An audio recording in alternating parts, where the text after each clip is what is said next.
کہاں ووٹ کو عزت دو کا بیانیہ، کہاں اس طرح کی گفتگو، اور آج ماشاءاللہ تابعداری کی ایسی نئی مثالیں قائم کر رہے ہیں کہ جو کسی بھی پولیٹیکل یا ہمارے پولیٹیکل کلچر کے لیے ایک شرمناک بات ہے۔ لیکن وہ تو کہتے ہیں کہ ہم نے اپنی پولیٹکس کو سیکریفائز کیا ہے پاکستان کو سنبھالنے کے لیے، پاکستان کی ڈوبتی معیشت کے جو باغ دوڑ تھی اس کو سنبھالا، ایسے وقت پہ کوئی بھی حکومت بنانے کے لیے تیار نہیں ہوتا، تو یہ ہم نے بہت بہادری کا کام کیا ہے۔ بڑا اچھا سیکریفائز کیا جی، 3 سال سے پچھلے کمل ویش حکومت میں ہے، اور ان 3 سالوں میں عوام کی جو حالت ہو گئی ہے وہ آپ کے سامنے ہے۔ جس دن سے پی ڈی ایم کی حکومت آئی وہ 16 مہینے کی حکومت رہی، پھر کیئر ٹیکرز آئے، اب پھر ان کو 4-5 مہینے حکومت میں ہو گئے ہیں، تو آپ مجھے بتائیے کہ عوام کی زندگی میں کوئی بہتری آئی؟ سارا سیکریفائز تو ان سے لیا جا رہا ہے۔ آج لوگ اپنا بجلی کا بل نہیں دے پا رہے، گھر کے کچن کا خرچہ نہیں چلا پا رہے، بچوں کی اسکول کی فیسیں نہیں دے پا رہے، تو یہ گفتگو تو ان کی ہم پچھلے 3 سالوں سے سن رہے ہیں۔ لیکن معیشت سنبھل نہیں رہی اور کاؤنٹ ڈاؤن کی بات کی جا دیکھیں نا، رہی ہے۔ معیشت بھی اس طریقے سے ہی سنبھلے گی، اس کے لیے آپ کو کوئی راکٹ سائنٹسٹ ہونے کی ضرورت نہیں ہے کہ آپ ملک کے اندر پولیٹیکل سٹیبلٹی لے کر آئیں۔ پولیٹیکل سٹیبلٹی یہ جماعتیں لے کر آنے میں انٹرسٹڈ نہیں ہے، یہ چاہتی ہیں کہ جو ان کے مخالفین ہیں ان کو میدان سے ان کا صفایا کر دیا جائے۔ تو جب سیاست کے اندر آپ اتنی ایکسٹریم پوزیشن لیں گے اور توقع کریں گے کہ ادارے، اسٹیبلشمنٹ آپ کے سیاسی مخالف کو ختم کرے، تو اس سے ملک میں ایک ہیجانی کیفیت تو ہوگی۔ اور آج ملک جس ہیجانی کیفیت کا شکار ہے، مجھے بتائیے، دل پہ ہاتھ رکھ کے بتائیے، جو لوگ یہ پروگرام سن رہے ہیں وہ یہ بتائیں کہ کیا اس ملک میں آج کوئی اپنے بچوں کا مستقبل محفوظ تصور کرتا ہے؟ لوگ اس ملک کو چھوڑنا نہیں چاہتے، جس کو موقع ملے وہ یہ ملک چھوڑ کے جائے۔ پچھلا جو سال گزرا اس میں پاکستان کی تاریخ کی سب سے بڑی امیگریشن ہوئی، جو پاکستان سے لوگ چھوڑ کر نکلے۔ ابھی چند مہینے پہلے ایک ڈیٹا آئی کہ دبئی کے اندر جو پاکستانیوں کی انویسٹمنٹ ہے پچھلے 1.5 سال کے اندر، دبئی لیکس جو تھا، کہ اس میں پاکستانی تیسرے نمبر پہ ہیں۔ اربوں ڈالر کی پاکستانیوں نے وہاں پہ کیوں کی؟ انہوں نے کیونکہ وہ اس ملک کے اندر اپنا پیسہ محفوظ تصور نہیں کرتے۔ لیکن ان کو چھیڑا نہیں گیا، ان سے پوچھا نہیں گیا، کیونکہ کچھ ایسے نام تھے مصطفیٰ صاحب کہ جن کو چھیڑنے سے بالکل اسے کہتے ہیں نا شجر ممنوعہ بنا دیا گیا تھا۔ یہ بھی ایک بہت بڑا سوالیہ نشان جی ہے۔ بالکل، اس میں ظاہری بات ہے چند لوگ تو ایسے ہیں کہ جن کو پوچھنا چاہیے تھا، جو بڑے بڑے سرمایہ دار ہیں، جرنیل ہیں، کچھ جوڈیشری کے لوگوں کے نام بھی آئے، سیاستدانوں کے نام بھی آئے، سب کو پوچھیں۔ حکومت وقت لیکن میں یہ دیکھیں نا، ایک عام آدمی جو اپنی سیونگز کو پاکستان کے اندر اس نے پیسہ جوڑ جوڑ کے کاروبار کر کے، اس ملک کے اندر کاروبار کرنا کتنا مشکل ہے، اس نے جو تھوڑا بہت پیسہ بچایا وہ لے کر یہاں سے نکلا۔ آج آپ کہتے ہیں جی باہر دنیا سے لوگ آ کر اس ملک کے اندر انویسٹمنٹ کریں، آپ اپنے شہریوں کو تو کنونس کر نہیں پاتے کہ وہ اپنا پیسہ یہاں پر رکھیں۔ اگر 13 ارب ڈالر کی انویسٹمنٹ ہے، چلیں اس کے اندر سے 1 ارب ڈالر جو ہے ان بڑے لوگوں کا ہو جائے گا، باقی 12 ارب ڈالر کس کے ہیں؟ وہ عام لوگوں کے، جو اب پاکستان کے اندر اپنا پیسہ، آپ کے شہری ہیں۔ تو ہم نے حالات کو ایسے نہج پر پہنچا دیا ہے۔ ابھی ورلڈ بینک کی ایک رپورٹ آئی، 45% پاکستانی اس وقت سطح غربت سے نیچے زندگی گزار رہا ہے۔ 45% کا مطلب یہ ہے کہ 6 کروڑ سے زائد تقریباً بنتے ہیں، اور وہ لوگ 2 وقت کی روٹی نہیں کھا پا رہے۔ سطح غربت سے نیچے ہونے کا یہ مطلب ہے۔ میں آپ کو ایک اور انٹرسٹنگ فیکٹ دوں، سابق جو وزیر خزانہ تھے ساگ ڈار صاحب، جو کہ اس وقت وزیر خارجہ بھی ہیں اور نائب وزیر اعظم بھی ہیں، اپنے دور میں انہوں نے غربت کی سطح کے لیے جو ایک گراف ہے اس کو بھی نیچے کر دیا تھا، کہ یعنی کہ جو 4 ڈالر کی انکم کو شو کرانا تھا اس کو 3 ڈالر کر دیا تھا، اور بتایا تھا جی ہم نے غربت کا خاتمہ کر دیا ہے، غریب کم کر دیے ہیں۔ مصطفیٰ صاحب، پاکستان میں ہمیشہ نیب، ہماری تحقیقاتی ایجنسی FIA اور دیگر کیسز بنے، بہت سارے رہنماؤں کے اوپر، بہت ساری حکومتوں کے اوپر۔ آپ کو کنیکٹا کیسز کے بارے میں یاد ہوگا کہ آج وہ باہر بھی کورس میں پڑھایا جاتا ہے، وائٹ کالر کرائم کے حوالے سے۔ فیصلے کبھی نہیں ہوئے، احتساب کبھی بھی نہیں ہو سکا، نہ ہی جو فیصلے ہوئے ان کو ریورس بھی کر دیا جاتا ہے، چاہے وہ پاناما ہو، چاہے وہ کوئی بھی کیس ہو۔ تو اس کے ذمہ دار وہ لوگ بھی تو ہوں گے جو کہ فیصلے نہیں کر پاتے یا تحقیقات نہیں کر پاتے، یا پھر اتنے اثر و رسوخ ہیں ان لوگوں کے کہ وہ پاکستان کی تاریخ میں ان تمام چیزوں سے، چاہے دبئی لیکس ہو، اس میں بھی کچھ نہیں نکلے گا۔ دیکھیں، کوئی اثر رسوخ نہیں ہے، کچھ بھی نہیں ہے اس میں۔ سارا کے سارے جو کیسز بنتے ہیں، پہلی چیز ذہن میں رکھنی چاہیے کہ وہ پولیٹیکل انجینئرنگ کے لیے بنتے ہیں۔ آپ نے کسی شخص سے اس کی جماعت تبدیل کرانی ہے، آپ نے کسی جماعت کے سربراہ کو لائن میں لے کر آنا ہے۔ کیسز بننے کی بنیادی وجہ یہ ہوتی ہے۔ یہ تو پاکستان کی تاریخ ہے۔ ہم یہ جو نیب ہو گیا، FIA ہو گئی، یہ ہماری اسٹیبلشمنٹ کے ہاتھ میں ٹول ہیں کہ جو سیاستدانوں کو لائن میں کھڑا کرنے کے لیے استعمال ہوتے ہیں۔ اگر ہم نے اس ملک کے اندر احتساب کرنا ہے، ظاہری بات ہے احتساب کی ضرورت اس لیے بھی ہے کہ پاکستان، اگر آپ کرپشن انڈیکس اٹھا کر دیکھیں تو اس میں پاکستان کی دنیا کے جو بدترین اور کرپٹ ترین ممالک ہیں پاکستان اس کی فہرست میں شامل ہے. لیکن کیا ہم اس میں سنجیدہ ہیں اس سے نمٹنے میں؟ عمران خان صاحب کا سب سے بڑا نعرہ تھا کرپشن کے خلاف، ان کے دور میں کرپشن اور بڑھ گئی. ہم ان رینکنگز کے اندر بدترین، پہلے بدتر تھے پھر بدترین ہو گئے. 2 درجے اور ترقی ہو گئی تھی اس میں. ٹھیک کہہ رہے ہیں. ہم سنجیدہ ہی نہیں ہے، یہ صرف پبلک کی کنزمپشن کے لیے ہم باتیں کرتے ہیں، لوگوں کے منہ میں ایک لالی پاپ دیتے ہیں کہ جی کہ ہم بڑے پاک صاف ہیں اور ہم اگر حکومت میں آئے تو ہم اس ملک میں احتساب کریں گے، یہ کریں گے. آپ اگر اتنی بدترین آپ کی رینکنگز ہیں تو اس کا مطلب یہ ہے کہ آپ اوپر سے لے کے نیچے تک کرپٹ ہیں. صرف سیاستدان کرپٹ نہیں ہے. جب تک اکراس دا بورڈ اکاؤنٹیبلٹی نہیں ہوگی، کوئی مقدس گائے اس کو آپ سائڈ پہ نہیں، اس کو بخشیں گے نہیں، تو تب تک اکاؤنٹیبلٹی کا کانسیپٹ ہی قائم نہیں ہو سکے گا. یہاں پہ تو الزام لگ رہا ہے مصطفیٰ صاحب کہ جو فیصلہ یا منصف ہے اس کو سیاست کی نظر کر دیا جاتا ہے یا وہ سیاست کر رہا ہوتا ہے. عدالتوں کے حوالے سے بھی آج ایک بہت بڑا کوسچن مارک یہ نظر آتا ہے کہ کبھی ان کے ہواؤں کے رخ کی طرف فیصلے ہوتے ہیں اور کبھی اس کے اگینسٹ چل پڑتے ہیں. آپ سمجھتے ہیں کہ انصاف دینے والے ہی جب انصاف نہ دے سکیں تو پھر اس ملک کے لیے عام آدمی کس پہ اعتبار کرے گا، اس کا ٹرسٹ کہاں جائے گا؟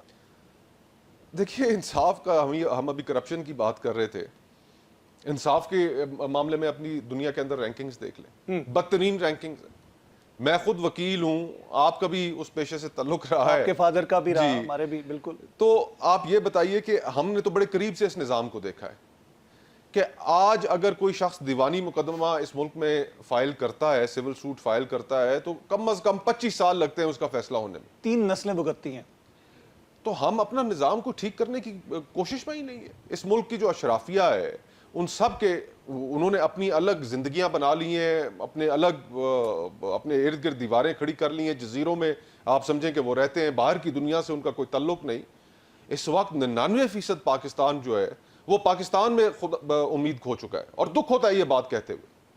یہاں پر آپ کا نہ انصاف کا نظام نہ رہا، نہ آپ کا کرمنل لیگل سسٹم رہا. پولیس، پٹواری، تھانہ، تحصیل، جہاں عام شخص کا ریاست سے واسطہ پڑتا ہے وہاں پر ریاست اس کی جیب کو پھاڑنے کے لیے تیار ہے، اس کو نوچ کے کھانے کے لیے تیار ہے. اور اب حالات ایسے بن گئے کہ اس کے جسم میں اب خون کے آخری قطرے رہ گئے ہیں اور وہ بھی یہ ریاست کھانا چاہتی ہے. عام آدمی کو ہم کوئی ریلیف نہیں دے پا رہے، نظام کو ہم نہیں بدل پا رہے. اسی لیے لوگ، یہ بات لوگوں کو شاید اچھی نہ لگے لیکن ہم ایک ناکام ریاست ہیں. اور ناکام ریاستیں کیا ہوتی ہیں کہ جس میں لوگوں کی امید ختم ہو جائے، کوئی انصاف کا نظام نہ ہو، جس کے اندر معیشت نہ چل رہی ہو، سیکیورٹی کے انبار اتنے کھڑے ہو جائیں کہ آپ کو بیٹھ کر ایک فیصلہ نہ کر سکیں، سیاسی انتشار عروج پہ پہنچ جائے، عدالتوں کی کوئی اہمیت نہ رہے، اداروں کی سینکٹیٹی نہ رہے. تو اسی کو تو ایک ناکام ریاست کہتے ہیں. کوئی نظام پیرلل آپ سمجھتے ہیں کہ جو اس کو ٹھیک کر سکے گا، یا کون اس نظام کو، کوئی ایک جماعت تو اس کا حل نکال نہیں سکتی؟ یہاں پہ سیاسی انتقام اور جس طرح آپ نے کہا کہ جی ادارے استعمال ہوتے ہیں پولیٹیکل انجینئرنگ کے لیے، آپ سمجھتے ہیں کہ کیا یہ نظام فیل ہو چکا ہے یا پھر ہمارے پاس سخت نہیں ہے اس کو ٹھیک کرنے کی؟ ہماری نیت بھی نہیں ہے اس کو ٹھیک کرنے کی، اور ہم میں کمپٹنس بھی نہیں ہے، ہمیں اہلیت بھی نہیں ہے. ہم اپنی ناک سے آگے سوچتے نہیں ہیں. آج پاکستان کے اندر لوگ جس کرب کی زندگی گزار رہے ہیں، کیا اس ملک کی اشرافیہ، کیا اس کا یہ کام نہیں ہے کہ وہ قربانی دینے میں آگے ہو؟ جو اس ملک کے لوگوں کے ساتھ ہو رہا ہے، کیا ہماری یہ رسپانسبلٹی نہیں ہے، جس میں بھی شامل ہوں، جس میں ججز شامل ہیں، جرنیل شامل ہیں، بیوروکریسی شامل ہے، سیاستدان شامل ہیں، بڑے سرمایہ دار ہیں، کہ ہمیں اپنے طور طریقے ٹھیک کرنے ہوں گے. لیکن ہم نے انتشار کو اس عروج پہ پہنچا دیا ہے کہ آج لوگ اس ملک کے مستقبل کے حوالے سے سوال کر رہے ہیں. جدھر جائیں، بازار میں جائیں، جہاں گاڑی کھڑی کریں، اشارے پہ رکیں، لوگ آپ سے پہلا سوال یہ کرتے ہیں کہ جناب ملک کا کیا بنے گا. تو ہم کمپٹنس بھی نہیں رکھتے، اہلیت بھی نہیں رکھتے. جو مسائل ہیں وہ کوئی پہاڑوں کی جتنے بڑے تو نہیں ہیں. ہر سال ہماری پوری کی پوری معیشت کا دار و مدار اس چیز پہ ہوتا ہے کہ فلانے ملک سے قرضہ مل جائے، فلانے انسٹیٹیوشن سے قرضہ مل جائے. اور جو قرضہ پھر جن ہم لیتے ہیں، جو شرائط ہمیں پوری کرنی پڑتی ہیں، اپنے معاملات کو ہم ٹھیک کرنے کے لیے تیار نہیں ہیں. تو یہ ایک we are in a very very bad place. اللہ پاک رحم کرے اس ملک پر. آمین. یقین کیجئے کہ اچھی صورتحال نہیں ہے، اور یہ سارا، میں تو بہت بڑی خرابی ہوتے ہوئے میرے منہ میں خاک دیکھ رہا ہوں. یہ سیاسی انتشار جس نہج کو پہنچ گیا ہے، خدا نہ کرے ہم کسی بڑے حادثے کا شکار ہوں گے. اور حادثے کا یہ مطلب نہیں ہے کہ مارشل لا آ جائے گا. لیکن معاملات ہر کسی کے ہاتھ سے نکل جائیں گے, ملک انارکی کی طرف چلا جائے گا. امپلوژنز ہوں گے اس ملک کے اندر, اور وہ امپلوژنز ایسے ہوں گے کہ جن کا آپس میں کوئی ربط نہیں ہوگا. آزاد کشمیر کے اندر جو ہوا آپ کی نظروں کے سامنے, بلوچستان کی جو صورتحال ہے وہ بالکل ایک منفرد نوعیت کی ہے, خیبر پختونخوا کی جو صورتحال ہے ایک منفرد نوعیت کی ہے, پنجاب کی جو صورتحال ہے وہ ایک منفرد نوعیت کی ہے. ان کا آپس میں کوئی ربط نہیں ہے, کوئی کنیکشن نہیں ہے. جگہ جگہ مختلف نوعیت کے پولیٹیکل ڈائمنشنز کے ان کی اپنی ڈائمنشنز ہیں, وہ دھماکے ہوں گے اور ہمیں سمجھ ہی نہیں آئے گی کہ کیا ہو رہا ہے. I'm sorry, I've got nothing positive to say, but اللہ رحم فرمائے. لیکن ایک چیز جو میں, بلکہ ایک چھوٹا سا کلپ ہے خرم دستگیر صاحب نے ہمارے پروگرام میں کہا تھا, وہ کلپ میں چھوٹا سا آپ کو دکھاتا ہوں اور اس کے بعد اس پہ بات کرتے ہیں. ہم وہ کلپ دیکھتے ہیں, اس کے بعد آپ سے ملتے ہیں. آئی پی پیز کا کیا کریں گے خرم صاحب؟ کیا ان کے ساتھ نیگوسیشنز کی جائیں گی, یا آہنی ہاتھوں سے, یا کوئی معاشی دہشت گردی کے خاتمے کے لیے بھی کوئی آپریشن کیا جائے گا, جس طرح آپریشن کی باتیں ہم سن رہے ہیں؟ آنی ہاتھ بڑا, سب سے بڑی بات یہ ہے کہ ایک میں انتظار کر رہا ہوں, اللہ کرے یہ اعلان ہو جائے کہ حکومت پاکستان کسی آئی پی پی کا جو ایگریمنٹ ہے وہ ایکسٹینڈ نہیں کرے. اللہ کرے. کیونکہ یہ بڑا واضح ہونا چاہیے.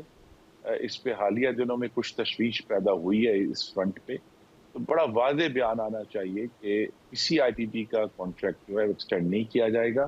پاکستانیوں نے ایک بڑی تکلیف بھگتی ہے, لیکن اب یہ جو سال آ رہے ہیں ان میں زیادہ تر آئی پی پیز کے جو کانٹریکٹس ہیں, جو کہ غالب تعداد میں 1994, 95, 96 میں ہوئے تھے, اب وہ ایکسپائر ہو رہے ہیں. ان کی 30 سال کی جو مدت ہے وہ ختم ہونے لگی ہے. تو لہٰذا اب ہمارے پاس موقع ہے کہ ہم اس بوجھ سے مستقل اپنی جان چھڑا لیں. جی ویلکم بیک, ایک دفعہ پہ خوش آمدید کہتے ہیں. مصطفیٰ صاحب, خرم دستگیر صاحب سے میں نے سوال پوچھا, آئی پی پیز جن کو ہم کھربوں روپے دے چکے ہیں, وہ پاکستان کی عوام سے ان کے خون تو نچوڑ چکے ہیں, اب ان کی ہڈیاں تک نچوڑ کے اس کے اندر موجود ہر چیز گودا نکالنے کی کوشش کی جا رہی ہے. ایک فیلڈ اکانومی جس کے اندر ایک بلیڈنگ وونڈ ہے اس کو بند نہیں کیا گیا, اور اس کو لیگیسی وراثت میں چل رہی ہے. وہ کہہ رہے ہیں جی 30 سال مکمل ہو گئے آئی پی پیز کے معاہدوں کو, اور ہم اس کو اب ایکسٹینڈ نہیں کریں گے, اور حکومت یہ فیصلہ کر رہی ہے. لیکن ساتھ ہی ہم نے دیکھا فوراً گوہر اعجاز صاحب کی جو پریس کانفرنسز آ گئی, اور جو معیشت کی انہوں نے میلٹ ڈاؤن سچویشن اور آگے کا فیوچر بتایا. آپ نے بھی دیکھی ہوں گی, آپ کو نظر آتا ہے کہ جو آئی پی پیز کی ایک عفریت, ایک فرینکنسٹائن ہمارے گلے میں مختلف حکومتوں میں, اس میں کوئی ایک حکومت شامل نہیں ہے, سب کے فرنٹ مین جو ہیں انہی جماعتوں کے اندر چھپے ہیں یا ان کی اولادیں آ گئے. بین الاقوامی کمپنیز کے نام کے اوپر یہاں پر فرنٹ مین موجود ہیں. کیا اس کے اوپر کوئی باس پرس ہوگی کسی کی؟ سوال ہی نہیں پیدا ہوتا. یہ صرف میڈیا کی کنزمپشن کے لیے, لوگوں کی کنزمپشن کے لیے باتیں. 100 روپے آپ بجلی کا یونٹ بیچ رہے ہیں اپنے کاروباری لوگوں کو. آپ مجھے بتائیے کہ 100 روپیہ یونٹ کے اوپر جو مال آپ تیار کریں گے, آپ کا مال کمپیٹیٹو ہی نہیں رہے گا. ایکسپورٹ میں آپ فیل ہو جائیں گے. ایکسپورٹ میں آپ لامحالہ فیل ہو جائیں گے. سری لنکا, بنگلہ دیش, انڈیا, ملیشیا, جب آپ کا مال مہنگی بجلی کی وجہ سے مہنگے دام میں آپ لے کے جائیں گے تو کون خریدے گا؟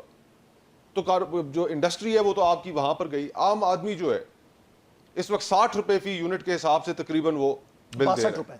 تقریباً 62 روپے بنتا ہے. تو آپ ایک پاکستان میں اکثریت جو لوگوں کی ہے وہ یہ بلز جو اس مہینے کے جو بلز ہیں اور جو آنے والے جو بلز ہیں وہ نہیں افورڈ کر سکتے. پھر آپ نے 200 یونٹ کے اوپر آپ نے کہا کہ جی کہ یہ پروٹیکٹڈ کنزیومر ہے, لیکن پروٹیکٹڈ کنزیومر یہ 6 مہینے میں اگر ایک دفعہ ایک یونٹ بھی اس 200 سے اوپر چلا گیا تو اس کو پھر پچھلے جو سارا بل ہے وہ بھی نئے ٹیرف کے ساتھ پڑے گا. سلیب چینج کر دیتے ہیں. یعنی کہ تو ہم یہ 2000 ارب کا اس سے زیادہ ہمارا سرکولر ڈیٹ ہو گیا ہے. اور اس سے پہلے اب اس میں ایک حصہ تو یہ ہے کہ جو حکومت کی نااہلی ہے, لیکن پھر یہ بھی تو دیکھیے کہ ہمارے ملک میں ایک کثیر تعداد ایسے لوگوں کی بھی ہے کہ جو بل ہی نہیں پے کرتے. چوری بھی ہوتی ہے. ایسی چوری کہ آپ کی کتنی ڈسٹریبیوٹ کمپنیز ہیں کہ جو ریکوریز ہی نہیں ہے وہاں پر. تو ہر طرف سے آوے کا آوا بگڑا ہوا ہے. ایسے اس ملک کو ہم کھا رہے ہیں جس کا جو امیر کبیر لوگ تھے جو آئی پی پیز میں شامل تھے, انہوں نے کہا کہ ہم اس کو اس طریقے سے کھا لیں.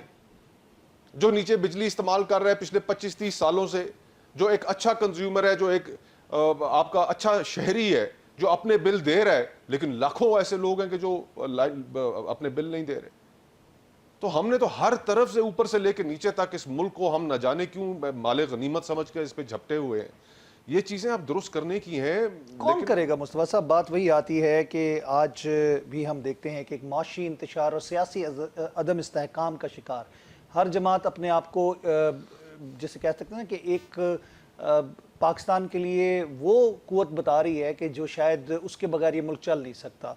ایک جماعت جو کہ سیاسی لحاظ سے ایک ہیڈ آن کر رہی ہے اداروں کے ساتھ بھی. تو آپ سمجھتے ہیں کہ اس کنڈیشن کے اندر آپ معیشت کو بہتر کر سکیں گے؟ باہر سے کوئی چلیں ایک طرف تو آپ کے پیسوں کا معاملہ کہ آپ کی اپنی انویسٹمنٹ، آپ نے دبئی لیگز کا ذکر کیا، سیاسی عدم استحکام کون ٹرسٹ کرے گا آپ پہ کہ اگلی حکومت کس وقت کون سی آ جائے اور کیا چینج آ جائے اور ہم کیوں پیسہ لگائیں پاکستان میں؟ عاصم بھائی، سب سے بڑا المیہ یہ ہے کہ اس ملک کے اندر جو سیاست ہے وہ ایشوز کے اوپر نہیں ہے.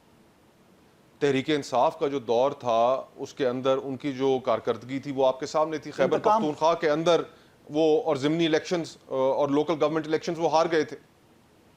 یہاں پر پرابلم یہ ہے کہ آج ہم 1 کروڑ نوکری کے اوپر تحریک انصاف کو آڑے ہاتھوں نہیں لے رہے. ہم 50 لاکھ گھروں پر آڑے ہاتھ نہیں لے رہے. کرپشن ختم نہ کرنے پہ آڑے ہاتھوں نہیں لے رہے. آج اس ملک کے اندر گفتگو کیا ہے؟ وکٹم کارڈ، مظلومیت. میاں نواز شریف صاحب جب حکومت سے باہر نکالے گئے تو وکٹم کارڈ کہ مجھے کیوں نکالا. تو ہماری جو اس ملک کے اندر جو سب سے جو بڑی کانٹرڈکشن ہے کا ایک حصہ ہے وہ یہ ہے کہ سیاستدانوں کو وقت سے پہلے اسٹیبلشمنٹ پسند ناپسند کی وجہ سے نکال باہر کرتی ہے. سیاستدان مظلومیت کا کارڈ لے کر عوام میں اترتے ہیں. عوام ان کے اس مظلومیت کے کارڈ کو دیکھتے ہوئے ان کے ساتھ چل پڑتی ہے. عوام ان سے ان کی کارکردگی کے بارے میں نہیں پوچھتی. تو یہ ہمیں چیزیں تبدیل کرنی پڑیں گی. آپ نے کہا، انہوں نے کہا کہ ہمیں پولیٹیکل ہو چکے ہیں، آئندہ کے لیے ہم نے بالکل اس کو، کیونکہ آپ کو باجوہ صاحب کی آخری سپیچ یاد ہوگی، آپ سمجھتے ہیں کہ اے پولیٹیکل ہو گئے ہیں. اور یہ جو آپ نے کہا کہ حکومتیں آتی ہیں اور جاتی ہیں، پی ٹی آئی تو اس چیز کو مانتی نہیں. یہ 8 فروری کو ہم نے دیکھ لیا تھا کتنے اے پولیٹیکل تھے. 8 فروری آپ کے سامنے ہے. آج کی اہم ایک ججز کا خط آپ کے سامنے ہے. اسلام آباد ہائی کورٹ کے ججز نے اس خط کے اندر جو چیزیں تحریر کی کہ کس طرح ہمیں دھمکایا جاتا ہے، کس طرح ہمارے برادر نسبتی کو کرنٹ لگائے گئے، کس طرح ایک جج صاحبان کے گھر میں کریکرز پھینکے گئے. یعنی کہ اور پھر اس کے بعد جب وہ معاملہ سپریم کورٹ میں گیا تو قاضی فائز عیسیٰ صاحب نے کہا کہ یہ تو اسلام آباد ہائی کورٹ کے ساتھ ہوا، بڑی زیادتی ہوئی. باقی ہائی کورٹ سے بھی پوچھتے ہیں کیا انہیں کوئی ایسے واقعات کا سامنا تو نہیں. وہ جب سب سے پوچھا تو سب اپنی اپنے گریونسز لے کے اپنے نوحے لے کر وہاں پر پہنچ گئے کہ جناب ہمارے ساتھ بھی یہ ہوا. تو آپ کہاں اے پولیٹیکل. یہ بھی کہا جاتا ہے کہ کوڈ آف کنڈکٹ کی خلاف ورزی میں یا زمرے میں آتا ہے، اس کے اوپر بھی ان کو باس پروس کے لیے طلب کیا گیا، کیونکہ جج کے اوپر پریشر آنا کوئی عام بات نہیں ہے. مطلب مینس کہ وہ تو ایک تو ان کے کمروں کے اندر کیمرے لگا دینا بھی تو کوئی عام بات نہیں ہے. دیکھیں، ہم جب تک اس ملک کو آئین اور ایک ضابطے کے تحت اس طرح کریانے کی دکان نہیں چلتی جس طرح ہم ملک چلا رہے ہیں. 25 کروڑ لوگوں کا ملک ہے. آج ڈان اخبار میں نے وہ ایک خبر دیکھی پاپولیشن سینسس کے حوالے سے، اور یقین کرے کہ دل خوف گیا کہ ہم 2050 تک جس حساب سے ہماری آبادی بڑھ رہی ہے ہم 50 کروڑ کا ملک ہوں گے. آج اس ملک میں 24-25 کروڑ لوگوں کے لیے آپ صحت کا نظام نہیں دے پا رہے، تعلیم کا بندوبست نہیں کر پا رہے، انصاف نہیں دے پا رہے. اور آج سے 25 سال بعد جب آپ 50 کروڑ پہ جا کے کھڑے ہو جائیں گے تو آپ کے پاس وہ انفراسٹرکچر کہاں ہے؟ ٹھیک، ہم اس پہ مزید گفتگو کرتے ہیں. بہت سے اہم سوالات اور کچھ پریس کانفرنسز کا ذکر ہوگا جو کہ بہت اہم پریس کانفرنسز ہوئیں، جس میں D G I S P R کی پریس کانفرنس بھی ہے، پاکستان تحریک انصاف کی جانب سے بھی، عدالتی معاملات، ڈاک ججز اور ملک کی ایک اور جماعت کا وجود جس سے امیدیں وابستہ کی جا رہی ہیں. کیا وہ امیدوں پہ پورا اتر سکے گی؟ اس حوالے سے بات کرتے ہیں. ہم لیتے ہیں وقفہ، اس کے بعد دوبارہ ملتے ہیں. ویلکم بیک جناب. اور اس کے بعد آپریشن عزم استحکام کی بات ہو رہی ہے، پھر سیاسی عدم استحکام کا سلسلہ دیکھیں. D G I S P R کی ایک کافی عرصے بعد جو پریس کانفرنس ہوئی، بنو واقعہ، افسوسناک واقعہ، دہشت گردی کی ہر سطح پہ مذمت کی جا رہی ہے. اس سے پہلے جو دہشت گردی کا واقعہ ہوا جس میں 8 جو فوجی جوان تھے انہوں نے شہادت کا جام شہادت نوش کیا. لیکن ہم یہ دیکھ رہے ہیں کہ اس کے فوراً بعد امن مارچ کے نام کے اوپر بنو کے اندر ایک واقعہ ہوتا ہے جس کے اندر دہشت گردوں کی انوالومنٹ کے حوالے سے پھر ڈیجیٹل دہشت گردی کی بات کی گئی، پھر ایک خاص جماعت کے حوالے سے بیانات بھی آنا. عثمان صاحب، یہ تمام چیزیں اس وقت ہمیں اسی طرف لے کے جا رہی ہیں جہاں پر ہم یہ دیکھ رہے ہیں کہ ایک پورا پہیہ جام ہوتا ہوا نظر آ رہا ہے ہمیں سسٹم کا. آپ سمجھتے ہیں کہ صورتحال وہاں تک پہنچ گئی ہے؟